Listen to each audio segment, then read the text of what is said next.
ஆங்கவர்க்கே பாங்காவோ அன்னவரே M கணவர் ஆவார் அவர் உகந்து சொன்ன பரிசே தொழும்பாய் பணி செய்வோம் இன்ன வகையே எமக்கென்கு நல்குதியே என்ன குறையும் இலுமேலோர் எம் பாவாய் இன்ன வகையே எமக்கென்கு நல்குதியே என்ன குறையும் இலுமேலோர் எம் பாவாய். திருச்சிற்றம்பலம். இந்த பாட்டின் பொருள்.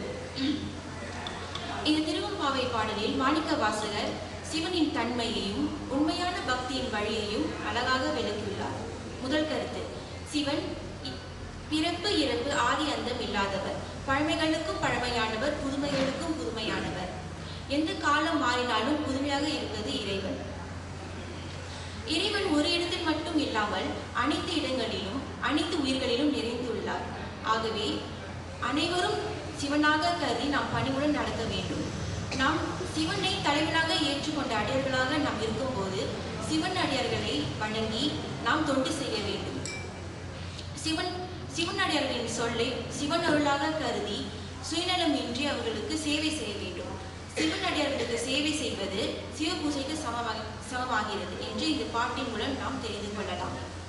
இறுதியாக, தனக்கு வரப்போறும் கணவன் ஒரு வழக்கறிஞர், மருத்துவர், ஒரு விஞ்ஞானியாக பெண்கள் வேண்டும் என்று வேண்டிக் கொள்ளாமல் சிவன் மீது பற்றும் அன்பும் உள்ள சிவனடியாராக வந்தாவே போதும் என்று விண்ணப்பம் வைக்க வேண்டும்.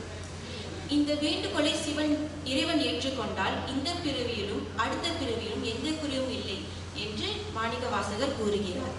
திருச்சிற்றம்பலம். பாவை கர்ணன், அதான் நம்ம பேரு.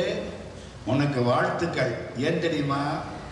வீட்டுக்காரன் வக்கீலா வரணும்னு இல்லை, டாக்டரா வரணும்னு இல்லை, இன்ஜினியரா வரணும்னு இல்லை, சிங்கப்பூர்ல இருக்கணும்னு இல்லை, மலேசியாவில் வாழணும்னு இல்லை, அவன் சிவனடியாரா இருக்கணும் அப்படின்னு கேட்டவாறு நல்லா இருந்தேன். சந்தோஷம், வாழ்த்துக்கள். அதைத்தான் மாணிக்க வாசக சாமி இந்த பாட்டில் கேட்கிறார். இது வரைக்கும் 8 பேரும் எந்திரிச்சாங்க, அப்படித்தானே? 8வது பாட்டு முடிய எல்லாம் கிளம்பி போயிட்டு இருக்கு குளிக்கிறதுக்கு. இப்போ கோயில் வாசப்படி வருது. வாசப்படியில நின்று 8 பேரும் கடவுள்கிட்ட பேசுறாங்க. இது வரைக்கும் இவங்க ஒருத்தருக்கு ஒருத்தர் பேசினது, இனிமே கடவுளோடு பேசியது, ஈசனோடு பேசியது போதுமே, என்னோடு பேசு சுவாமிநாதனே. சுவாமிநாதா, உங்க அப்பாவோட பேசுனது போதும், கொஞ்சம் எங்கூட பேசு அப்படின்னு ஒரு பெரியவர் பாடினார். அது மாதிரி கடவுள்கிட்ட பேசுறாங்க. ஆமா, கடவுள் பழைய ஆளா புது ஆளா? லேட்டா வந்தாலும் லேட்டஸ்டா வருவேன் அப்படிங்கிறீங்களே, இதையெல்லாம் அந்த ஆளுக மாணிக்க வாசகர்கிட்ட எடுத்திருக்காங்க. முன்னை படம்பொருட்கும் முன்னை படம்பொருளே, பின்னை புதுமைக்கும் பேர்த்தும் அப்பெற்றியனே, பழசுக்கு பழசு புதுசுக்கு புதுசு, எல்லாம் உன்னை பிரானாக பெற்ற உன் சீரடியோம், உன் அடியார் தாழ் பணிவோம், ஆங்கவர்க்கே பாங்காவோம். அந்த காலத்துல கணவர் காலில் மனைவி எல்லாம் விழுந்து கும்பிட்டு இருக்காங்க. நான் ஒன்னும் சொல்லக்கூடாது. உன் அடியார் தாழ் பணிவோம், ஆங்கவர்க்கே பாங்காவோம், அன்னவரே எம் கணவராவார். உன் அடியார்கள் தான் என் கணவராக இருக்க வேண்டும். நான் கோயிலுக்கு போற பொழுது அந்த ஆளு சீட்டாட்டத்துக்கு போக கூடாது. நான் கோயிலுக்கு போனா எனக்கு முன்னால அந்த ஆள் கோயிலுக்கு போகணும். அப்பத்தானே வண்டி ஒழுங்கா ஓடணும். ரெண்டு கண்ணு ஒன்னா பார்த்தா தானே தேவையில்ல. ஒன்னு வலது பக்கம் பார்த்து ஒன்னு இடது பக்கம் பார்த்தா என்னத்துக்காகிறது?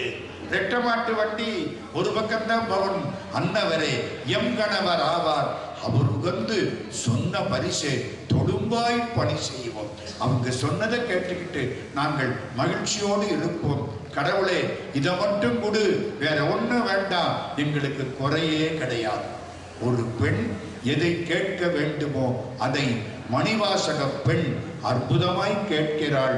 அந்த பாடல் இந்த 9ஆம் திருப்பாடல் செல்வி பாவை கர்ணனுக்கு வாழ்த்துக்கள்.